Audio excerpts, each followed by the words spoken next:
soif de ta présence, ô Saint-Esprit, viens, souffle sur nos vies, embrasse nos cœurs, ô Seigneur.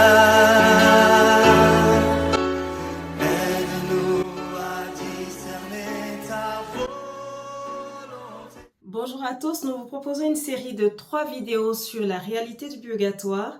Commençons par la partie 1. Grande joie, vraiment, une immense joie d'être avec vous en ce jour. C'est le 1er novembre, c'est la fête de la Toussaint.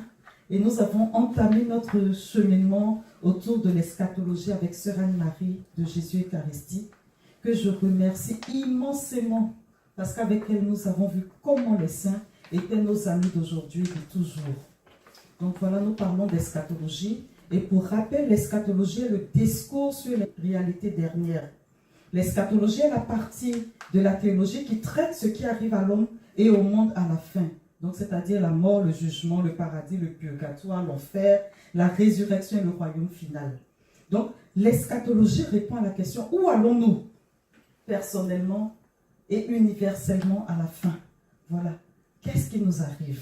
Donc aujourd'hui, nous allons aller à la rencontre des âmes défuntes à qui le mois de novembre est consacré et que nous commémorons le 2 novembre d'une manière particulière. Mémoire d'ailleurs que nous avons à vivre tous les jours de manière fréquente, vraiment régulière. Chaque fois, tourner nos esprits vers les âmes défuntes et leur apporter le secours qui se doit. Dans le symbole des apôtres, nous disons « Je crois en la résurrection de la chair ». En fait, quand nous proclamons le credo, nous disons « Je crois en Jésus-Christ, son Fils unique, notre Seigneur, qui a été conçu du Saint-Esprit, est né de la Vierge Marie, a souffert sous Ponce Pilate, a été crucifié, est mort et a été enseveli, est descendu aux enfers. Le 3e jour, est ressuscité des morts, est monté aux cieux, est assis à la droite de Dieu le Père Tout-Puissant, d'où il viendra juger les vivants et les morts. » Ça, c'est le symbole des apôtres. Mais dans le credo de Nicée-Constantinople, on dit il souffrit sa passion, donc Jésus-Christ. Il fut mis au tombeau, il ressuscita le 3e jour, conformément aux Écritures, il monta au ciel, il est assis à la droite du Père, il reviendra dans la gloire pour juger les vivants et les morts, et son règne n'aura pas de fin. Le jugement dernier est une réalité dont nous croyons, nous sommes conscients. La parole de Dieu elle-même en parle. Pour nous catholiques, nous savons qu'il y aura un jugement final, un jugement dernier à la parousie. La parousie, c'est le retour de Jésus en gloire à la fin des temps. Et à cette fin des temps-là, il y aura un jugement.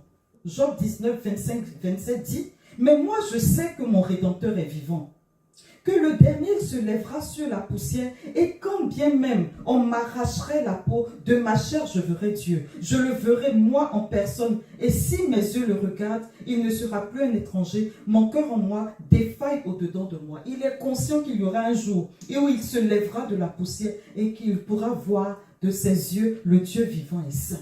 Donc on a déjà l'espérance de la résurrection. La résurrection avec notre corps, bien sûr. Matthieu 16, 27 dit « Le Fils de l'homme va venir avec ses anges dans la gloire de son Père, alors il rendra à chacun selon sa conduite. » Il y a l'idée de la rétribution au jour du jugement dernier. Matthieu 25, 31, 46 nous parle du grand jugement des nations. Quand le Fils de l'homme viendra dans sa gloire, il séparera les uns et les autres, comme le berger sépare les brebis des boucs. C'est une scène cosmique, un jugement collectif. On voit qu'il y a quelque chose qui se passe à la face de toute la terre. Dieu vient en Jésus-Christ pour juger le monde. Jean 5, 28, 29 dit « L'heure vient où tous ceux qui sont dans les tombeaux entendront sa voix. » La voix de Jésus, bien sûr. La voix de Dieu. Ceux qui auront fait le bien ressusciteront pour la vie. Ceux qui auront fait le mal pour la condamnation. C'est clair. Il y aura un jugement et il y aura une rétribution. 2 Corinthiens 5, verset 10 nous dit « Il faut tous comparaître devant le tribunal du Christ. » 2 Timothée 4, 8 « Je n'ai plus qu'à recevoir la couronne de justice, nous dit Saint Paul. Le Seigneur, le juste juge, me la remettra en ce jour-là, et non seulement à moi, mais à tous ceux qui auront désiré avec amour sa manifestation glorieuse. » Apocalypse 20, 12, 13 « Les morts furent jugés selon leurs œuvres. La mer rendit ses morts, la mort et la dette rendirent leur mort. Il y a une manifestation publique et totale du jugement. On va ressusciter, tout le monde va donner. Tu es mort, tu es dans la terre va te rendre. Tu es mort, tu es dans les eaux vont te rendre. Donc il n'y aura pas d'endroit où un corps sera caché. Tu vas te lever avec ton corps. Et le corps sera réuni à l'âme, on reviendra là-dessus. Apocalypse 22, 12 dit, voici que je viens sans tarder, c'est Jésus qui parle, et j'apporte avec moi le salaire. Je vais donner à chacun selon ce qu'il a fait. Donc à la fin des temps, après la résurrection générale, il y aura le jugement d'une portée universelle. Donc on va ressusciter. Une fois qu'on ressuscite dans notre corps, il y a le jugement dernier. Chacun va être jugé devant Dieu. Et ça de manière universelle, d'une manière cosmique. Le Christ en gloire jugera toute l'humanité et toutes ses œuvres. Et chacun recevra sa récompense ou sa condamnation dans son corps ressuscité. Mais en attendant ce jugement universel, que se passe-t-il pour nos défunts, pour ceux qui meurent? Parce que Christ a dit, je reviens bientôt, mais il n'est pas encore venu. On l'attend depuis près de 2000 ans. Il n'est pas encore venu, le bientôt là. Il faut qu'on le conceptualise. Parce que quand tu dis je reviens bientôt, on s'attend peut-être à tu reviens dans 2 heures, dans 1 heure, dans 3 heures, dans 4 heures, on ne sait pas. Mais en tout cas, il dit je reviens bientôt. Il revient bientôt pour chacun de nous. Donc, lorsqu'il reviendra, effectivement, parce qu'il reviendra assurément, parce qu'il a dit, il y aura le jugement pour tout le monde. Mais en attendant, il y en a qui meurent. Il y en a qui tombent sur la route. Que deviennent-ils? Et nous-mêmes, à l'heure de notre trépas, si nous n'avons pas la grâce de voir le Christ revenir bientôt, nous prendre avec lui, que se passera-t-il pour nous? Cette question est réelle pour plusieurs, surtout pour beaucoup d'entre nous qui venons d'un contexte particulier. Dans le contexte afro-français, plusieurs d'entre nous avons vécu des expériences ou entendu des histoires qui touchent vraiment à la vie après la mort. Et ça nous interroge. C'est un mystère. Personne n'y allait. C'est vrai que ceux qui ont vécu les NDE, les EMI, les expériences de mort imminente, vous racontent jusqu'à un certain seuil. Mais elles ne nous disent pas ce qui se passe après la lumière. Là. Qu'est-ce qui se passe? Parce qu'elles reviennent. Donc, ce qu'elles vont nous dire ne suffit pas à nous faire deviner ce qui se passe de l'autre côté. Et pourtant, dans certains contextes, surtout dans les contextes afro, il y a plusieurs histoires qui interrogent. Pour ma part, j'ai vécu une expérience qui m'a longtemps interrogée et qui semble trouver une réponse dans ma foi chrétienne. Il s'agit de la mort de ma mère. Pour ceux qui ont mon témoignage, vous savez que j'ai perdu ma mère quasiment à l'âge de 6 ans. Une grosse douleur, une grosse déchirure. On n'a pas à vous raconter que Dieu donne la paix à son âme, puisqu'on parle des âmes défuntes. Qu'elles soient joyeuses en Dieu et qu'elles restent joyeuses en Dieu. Et donc, à 6 ans, elle part. Et moi, je vis en fait normalement ma vie, mais avec la blessure du vide. Jusqu'à quasiment mes années collège. Et pendant mes années collège, j'ai vécu une scène qui m'a vraiment traumatisée. C'est qu'un jour, je m'étais disputée avec mes cousines et mes sœurs. Et puis, je me suis retrouvée en situation en fait de marginalisation. Donc, j'ai pleuré. J'ai pleuré pendant près de 5 heures. Vraiment, en disant, c'est parce que ma mère est morte. Je le dis crûment comme ça, parce que c'est comme ça que je l'ai dit avec mon cœur d'enfant et avec ma bouche d'enfant. C'est parce que ma mère est morte que je suis traitée de telle manière. Et j'ai pleuré. J'ai pleuré sur le nom de ma mère. J'ai pleuré sur la mort de ma mère. J'ai pleuré sur les circonstances de sa mort. Sans rancœur ni ressentiment pour les vivants avec qui je vivais, parce que je les aimais beaucoup. J'aime mes parents, j'aime tous ceux avec qui j'ai vécu. Donc je n'ai pas d'angoisse ou de rancœur. Non, mais seulement je me sentais en situation d'injustice parce que j'étais orpheline. Après plus de 5 heures de larmes sur la pauvre tête de la pauvre dame. Avec des spasmes. Enfin, pour ceux qui me connaissent, moi j'abuse. Donc quand je pleure, je pleure. Je n'avais même plus de larmes, mais je continuais à pleurer. Je pleurais et je pleurais. Jusqu'à ce qu'on me dise qu'il y a une dame qui cherche une jeune fille une fille qui s'appelle Annick, c'est qui? La dame cherche Annick et elle pose des questions dans le quartier. Elle venait d'aménager. Nous habitions à La Race, donc c'est un quartier de la Côte d'Ivoire, Abidjan, à Trècheville. C'était des nouveaux quartiers à Trècheville. Nous étions à l'escalier 27. Ici, on va dire bâtiment 27, mais chez nous, on dit escalier 27. Et la dame venait d'aménager. Elle était à l'escalier 30, donc au bâtiment 30. On ne se connaissait pas. Elle ne me connaissait pas. Je ne la connaissais pas. Elle ne connaissait pas ma famille. Ma famille ne la connaissait pas. Elle venait à peine d'aménager. Toujours est-il que l'après-midi, en fin d'après-midi, elle demande dans tout le quartier. Il faut qu'elle sache qui est la fille qui s'appelle Annick. Il faut qu'elle parle à une fille qui s'appelle Annick. Donc, ce n'était pas difficile. Nous, on était dans le quartier déjà depuis plusieurs années. Et les gens lui ont dit, c'est une petite fille qui habite à l'escalier 27. Donc, elle a demandé, est-ce qu'on peut aller la chercher? Ils ont demandé la permission, je suis sortie. Et elle m'a dit, asseyons-nous là, je revois comme hier, c'est la scène. C'était mes années collège, je devais avoir 11 ans, 12 ans. Assise sur la petite pierre offerte comme bon dans le quartier. Et puis, elle me dit, tu connais une dame qui s'appelle Eugénie, Akissi Eugénie. J'ai sursauté. Parce que je ne la connais pas, elle. Et elle ne me connaît pas. La preuve, elle me cherche. Elle ne sait même pas que je suis à l'escalier 27. Il a fallu qu'elle se renseigne dans tout le quartier. Et je lui dis, oui, je connais Akissi Eugénie, c'est ma maman. Elle dit, tu dis quoi? Je dis, c'est ma maman. Une dame qui s'appelle Eugénie. Et puis, elle me décrit ma mère. Je dis, oui, c'est ma maman. Je n'ai pas dit n'importe quelle Eugénie. Akissi Eugénie. Je dis, c'est ma maman. Ma maman s'appelle Assoumou Akissi Eugénie. Elle dit, ah, c'est toi, Annick. Je dis, oui. Elle dit, bon, ta maman dit de te dire de la laisser tranquille. Où elle est là?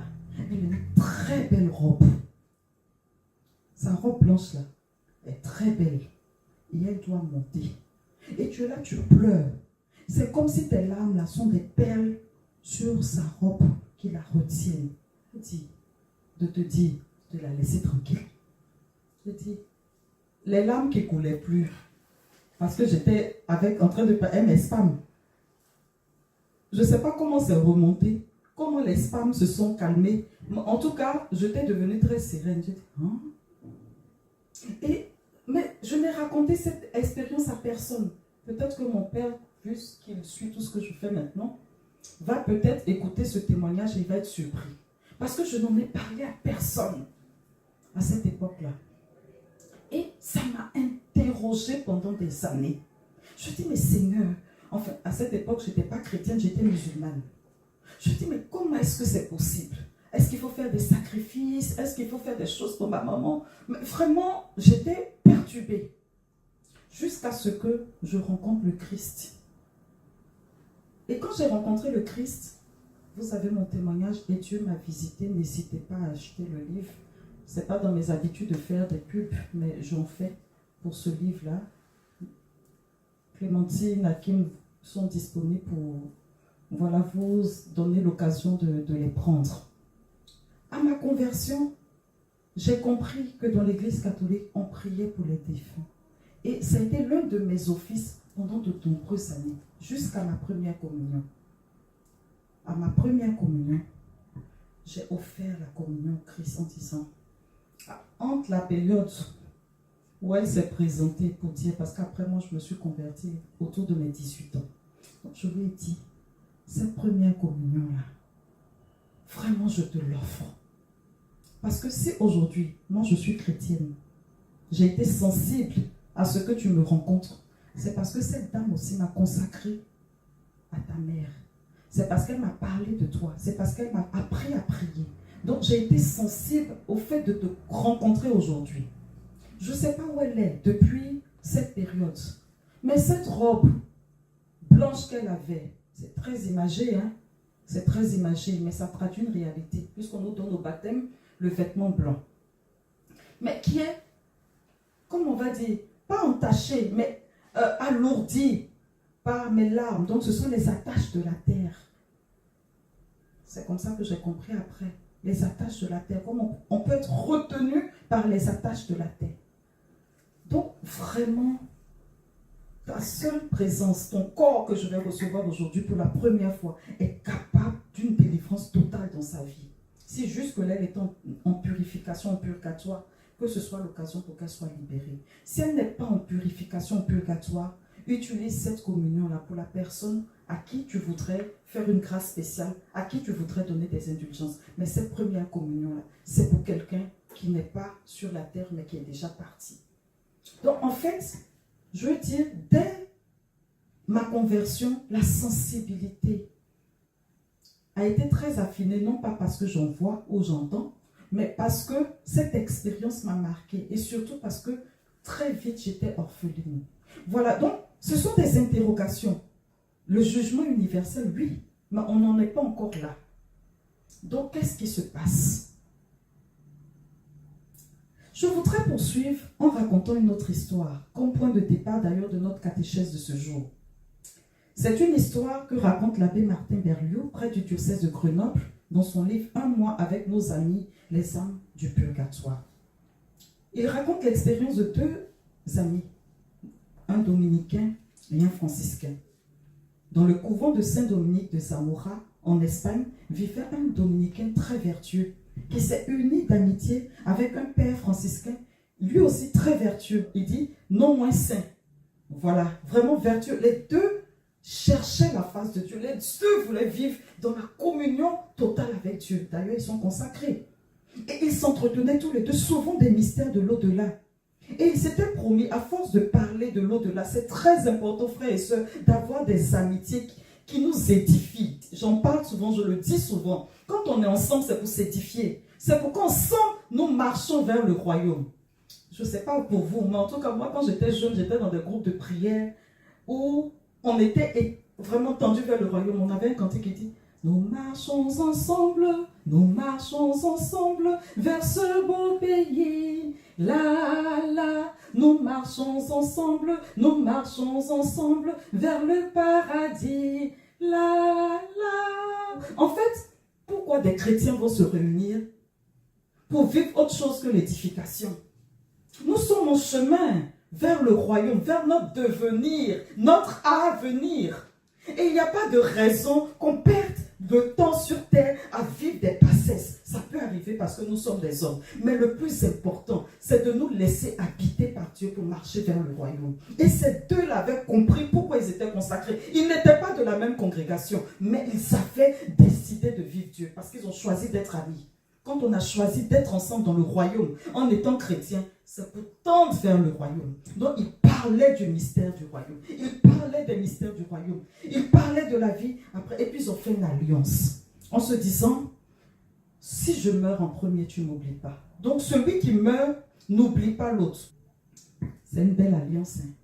Ils finissent de vivre ça et on dit peu de temps après, en fait, le franciscain meurt le premier. Et peu de temps après sa mort, il apparaît au dominicain. Après l'avoir salué affectueusement, il lui apprend qu'il lui reste beaucoup à souffrir pour des choses légères qu'il n'avait pas espiées. Pour exciter son ami à travailler à sa délivrance, il lui fait voir les flammes dont il est dévoré. Rien sur la terre, lui dit-il, ne peut te donner une idée de l'ardeur de ce feu. En veux-tu une preuve? Il pose la main sur la table et elle s'y enfonce profondément. Jusqu'aujourd'hui, on a le témoignage de la main de cette âme défunte là sur la table. Donc on dit cette table, témoin du feu du purgatoire, est toujours conservée à Zamora, dans la province de Léon, en Espagne. C'est des choses qui interrogent. Si elle n'a pas de corps, comment est-ce possible qu'elle... Si ce n'était pas le témoignage d'un ancien, d'un prêtre, de quelqu'un qui est bien formé, de quelqu'un qui a une expérience de Dieu, on allait dire, mais il a fabule. Mais il est parti de ce qu'il a pu expérimenter ou ce qu'il a pu entendre.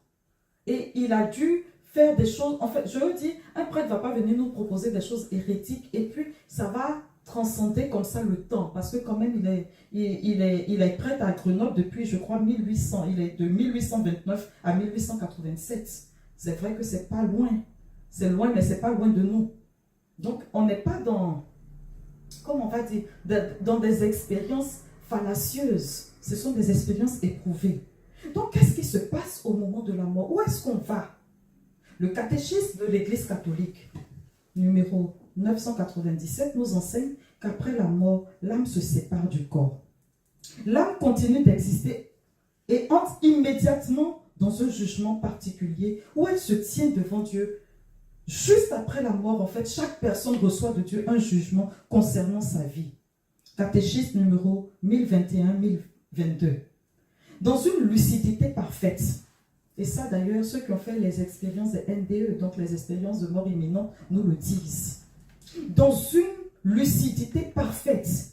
Quand elle se retrouve face à la lumière, puisqu'elles disent qu'elle passe par un tunnel, il y a la décorporation d'abord, elle passe par un tunnel pour la plupart, mais pas toutes. Et qu'elles sont confrontées à une lumière qu'elles ne peuvent même pas décrire parce qu'elles n'ont jamais vu autant de lumière, enfin une telle lumière sur Terre. Et il y a une vérité qu'elles sont d'elles-mêmes, une lucidité sur elles-mêmes. Des choses que toi-même tu ne veux pas voir sur ta vie, que tu vois en ce moment-là. Comment, pendant que tu étais en train de donner la coupe de vin à Hakim, tu disais trou dans ton cœur. Hakim n'a pas vu le trou là. Elle a dit, oh merci sœur Annick, tu es si bonne pour moi. Le trou là, tu vas le voir. Hakim n'a pas vu, tu l'as trompée. Elle était heureuse parce qu'elle a cru que tu lui as fait du bien. Oh, sœur Annick, tu avais des choses dans ton cœur contre elle. Ça va être révélé. C'est pour ça que nous, on a la grâce dans le confidéon en disant, je confesse à Dieu Tout-Puissant. Je reconnais devant mes frères et mes sœurs que j'ai péché en pensée, en parole, par action et par omission. Pourquoi par omission? Parce qu'il y a des choses, il y a le bien que tu dois faire et que tu n'as pas fait, que tu as omis de faire. Et il y a le mal auquel tu n'as pas pensé que tu as fait. Moi, j'aime l'Église catholique parce qu'elle pense à tout. Donc, sans le savoir, tu confesses un péché que tu as commis sans le savoir. Dans les temps de prière qu'elle nous donne, dans les dévotions qu'elle nous donne, dans la liturgie, elle met le doigt sur chaque chose. Personne n'a vu mon jour dans le cœur. Hakim m'a dit, sœur Annick est gentille. Elle me donne du poisson, elle me donne du vin, elle me donne ci. Elle me reçoit en souriant, alors que dans mon cœur, nenni. Hakim n'aimait ce grand bouquet. Mes pensées sont dévoilées devant Dieu. Je peux en avoir honte et en avoir conscience. Je confesse à Dieu Tout-Puissant. Je reconnais en pensée. Mes omissions sont dévoilées devant Dieu. J'aurais pu faire du bien que j'ai omis de faire. Peut-être même que j'ai refusé de faire. Ou bien que je n'ai même pas su que je devais. Ou bien j'ai fait du mal à quelqu'un sans m'en rendre compte. Donc c'est pour dire que devant le jugement, la lucidité nous est donnée sur tout et tout. C'est pour ça que déjà sur terre, quand nous sommes attentifs aux appels amoureux du Seigneur, il y a beaucoup de choses déjà dont nous sommes conscients. Parce que c'est ce même regard qui nous regarde dans l'Eucharistie. C'est ce même regard qui nous regarde dans l'oraison. C'est devant ce regard-là que nous sommes. D'ailleurs, quand nous voulons rentrer en prière, il y a une formule qu'on aime bien. Mettons-nous en présence du Seigneur. Mais qui dit présence du Seigneur dit face du Seigneur, dit Dieu lui-même. Et comment seras-tu devant Dieu sans qu'il ne révèle en ta propre vie ce qui ne va pas? Sans qu'il ne te donne d'entrer dans des transports d'allégresse ou des transports de contrition. Et là, cette lucidité qu'on n'a pas toujours, parce qu'on est souvent auto-centré, l'âme là, au moment de la mort, quand elle rencontre la lumière tranche dans sa vie. C'est le jugement particulier. Et ce jugement particulier-là fixe avant le jugement dernier.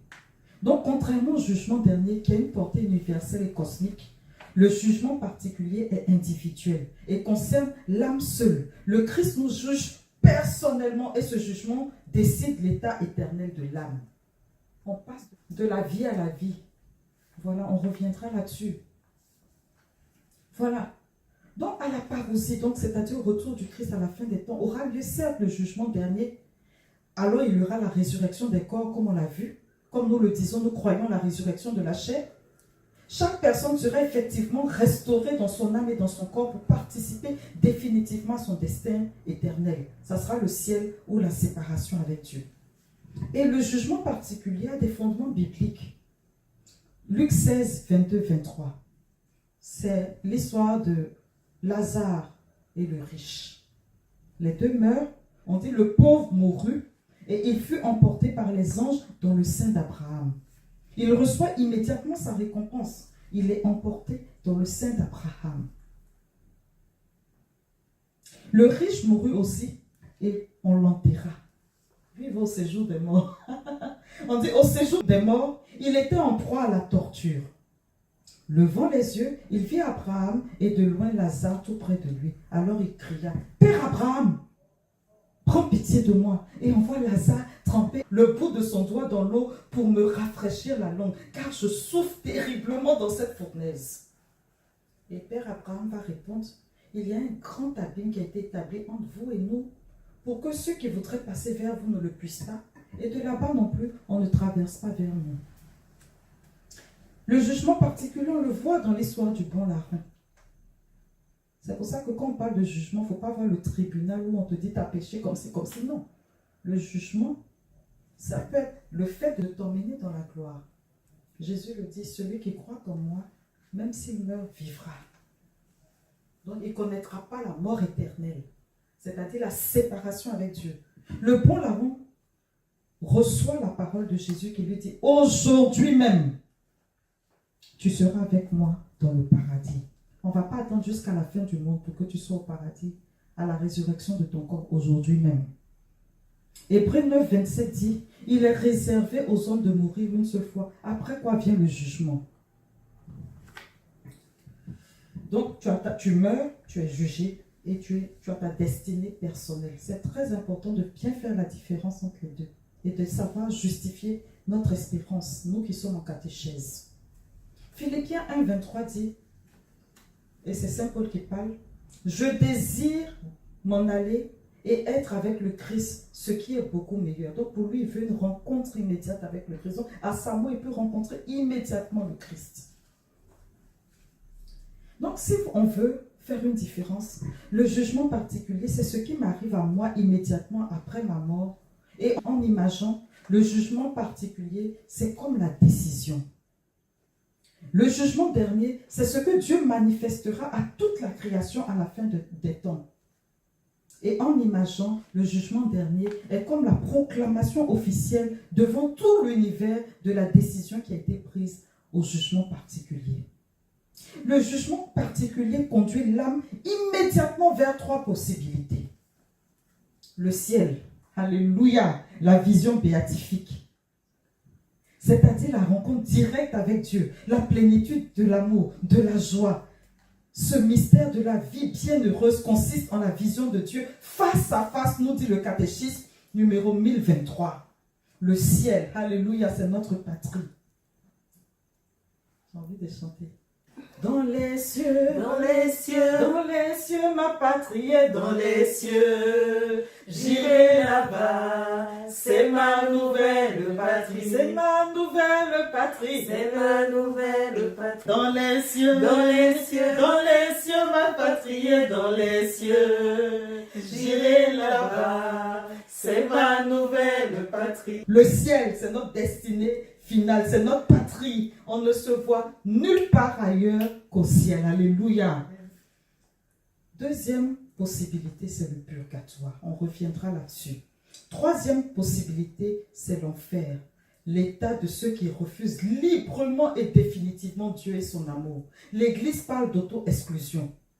Le catéchisme de l'Église catholique, numéro 1033, dit « L'enfer consiste en l'état de la séparation éternelle d'avec Dieu. » Dieu ne nous envoie pas en enfer. Le sang de l'agneau a coulé pour que chacun de nous soit sauvé. La victoire a été donnée à la croix. Christ a décidé de mourir pour chacun de nos péchés, pour chacune de nos infidélités, pour chacune de nos fragilités. Et quand la lumière nous est donnée, l'occasion nous est donnée de choisir Dieu. Et c'est l'âme qui se jette dans les bras de son père parce qu'elle trouve qu'elle est comme un enfant. Elle n'a pas peur de se salir. Elle n'a pas peur de se salir. Je suis en blanc. Si vous êtes adulte, que vous venez du rugby, du baseball, du basketball, que vous êtes dans la boue, si j'ouvre les bras, que je veux vous embrasser, vous allez faire un mouvement. Parce que vous ne voulez pas me salir. Le mouvement que tu fais parce que tu ne veux pas me salir, mais tu m'aimes. Donc tu veux m'embrasser, mais tu ne veux pas me salir. On va imaginer ça comme étant le purgatoire. Et puis, l'enfant, comme Sainte Thérèse, qui sait qu'elle est un enfant, qui n'a pas peur de ses excréments, pardon l'expression, sait que ce n'est pas juste qu'elle allait jouer au basket, parce qu'elle ne sait même pas jouer au basket. Elle est encore un enfant.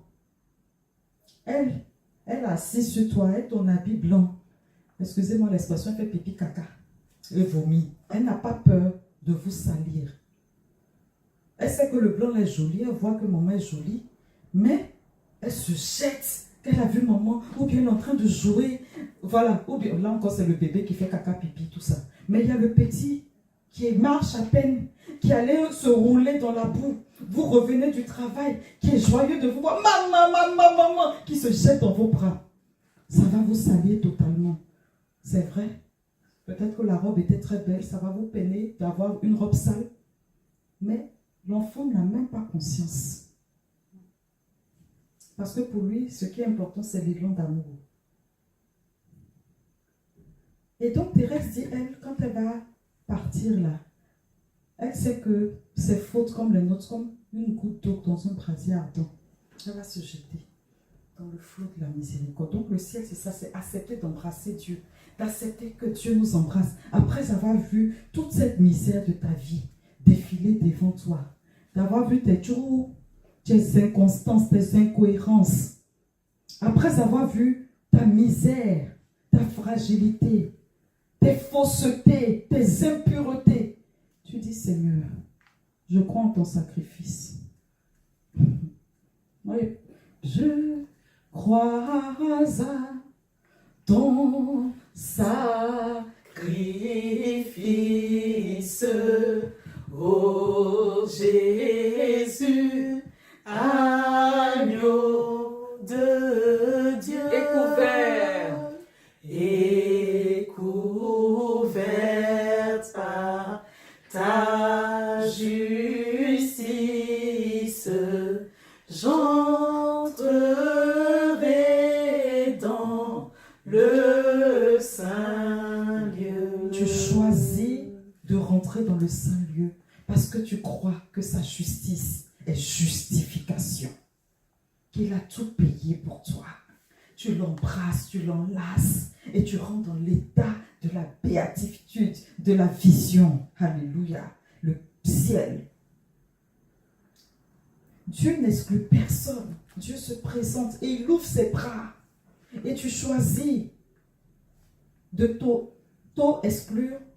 Tu choisis de l'embrasser ou tu lui dis, oh là là, je prends le temps de nettoyer ma robe parce que je ne suis pas digne de rentrer dans ta présence. Et c'est un état, c'est un mouvement de l'âme que le Seigneur aussi apprécie. Ça rejoint sa volonté aussi pour toi et il te laisse faire. Jésus ne nous repousse pas. Donc l'état de purification, ce qu'on appelle le purgatoire, est une réalité que nous, catholiques, nous reconnaissons. Et ceux qui contestent l'idée du purgatoire s'appuient sur Hébreux 9, verset 27 qu'on a lu tout tantôt, qui dit qu'il est décrété que les hommes meurent une seule fois, après quoi vient le jugement. Et c'est vrai, il y a deux destinations, le ciel ou l'enfer. Le purgatoire, ce n'est pas une troisième option. Parler de trois possibilités n'est pas synonyme de trois destinées.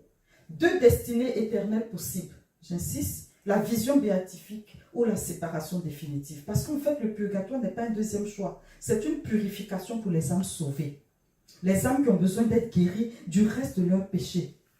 Quiconque meurt dans la grâce, mais imparfaitement purifié, subit après sa mort une purification. Catéchisme 1030. Le purgatoire est souvent mal compris, alors que dans la théologie catholique, il a un sens très précis. C'est la purification finale des âmes déjà sauvées avant l'entrée au ciel. C'est le mouvement de dire, je ne veux pas salir ta robe. C'est très imagé. Hein. On parle des choses qui nous dépassent, donc on image. Donc, je vais prendre le temps d'aller prendre ma douche et de revenir t'embrasser. Donc, on est dans le même lieu. On n'est pas dans l'enfer. Voilà. Je mets lieu entre guillemets. Parce que là, on parle d'état. Là, on n'est pas en train de parler d'un lieu. Voilà. Mais pour parler, comme on va dire, lieu dans le sens plus large, le lieu de ma grâce, le lieu de ma bénédiction. Voilà. Je ne suis pas en train de parler d'un lieu physique. Voilà, c'est le lieu, voilà, en tant qu'état, si vous voulez. Le purgatoire concerne donc, j'insiste, les personnes sauvées. Le purgatoire, c'est cet état ou ce processus de purification finale pour ceux qui meurent dans la grâce et dans l'amitié de Dieu. Donc, ce sont des personnes qui sont assurées de leur salut éternel. Elles sont déjà sauvées, mais qui sont encore imparfaitement purifiées, portant des traces de péché véniel ou des peines temporelles dues à des péchés déjà pardonnés. Ce n'est donc pas une deuxième chance après la mort. Ceux qui sont en purgatoire sont déjà certains d'aller au ciel. Ça, c'est important de le dire. Certains d'aller au ciel. Mais pourquoi une purification? L'Église enseigne que pour voir Dieu face à face, il faut être pleinement purifié intérieurement. Rien de souillé n'entrera dans le royaume de Dieu, nous dit Apocalypse 21, verset 27. Le purgatoire guérit les traces du péché, les attachements désordonnés, tout ce qui empêche l'âme d'aimer Dieu parfaitement. C'est ce que je vous disais. La robe est blanche, mais les larmes, les attaches, l'attache à son enfant avec laquelle elle est partie, devient un lieu de purification à vivre. Parce qu'il faut remettre son enfant à la miséricorde de Dieu et faire confiance en ce que Dieu va s'occuper d'elle.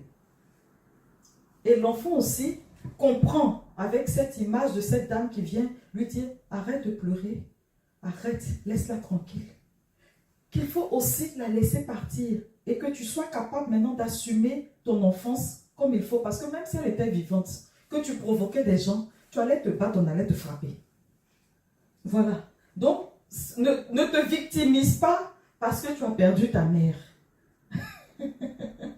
Les enfants qui ont leurs parents vivants là, quand ils vont à l'école ou quand ils sont dans le quartier, qu'ils font des bêtises, qu'ils sont dans une bande, voilà, on peut les marginaliser, on peut les frapper. Ça n'a rien à voir avec le fait que maman est partie. Donc, parce que ma maman, non, ça suffit. Donc, tu la laisses tranquille. Donc, il y a une purification qui s'est faite de part et d'autre. Sauf que moi, la mienne s'est faite par le biais d'une personne vivante. Et elle, peut-être que c'est une prière, peut-être, je ne sais pas. Je ne saurais pas vous dire, je ne suis pas en train de dire que c'est la grande expérience, waouh, mais ce sont des choses, comme je dis, je n'en avais jamais parlé jusqu'à ma conversion et ça a progressivement que la lumière s'est faite là-dessus. Voilà, donc c'est très important. Les attachements désordonnés, tout ce qui empêche l'âme d'aimer Dieu parfaitement pour pouvoir être livré à Dieu. Souffrance, oui, en purification, mais dans l'amour. La tradition catholique parle de souffrance purificatrice, non pas au sens d'un châtiment arbitraire, mais comme une transformation intérieure.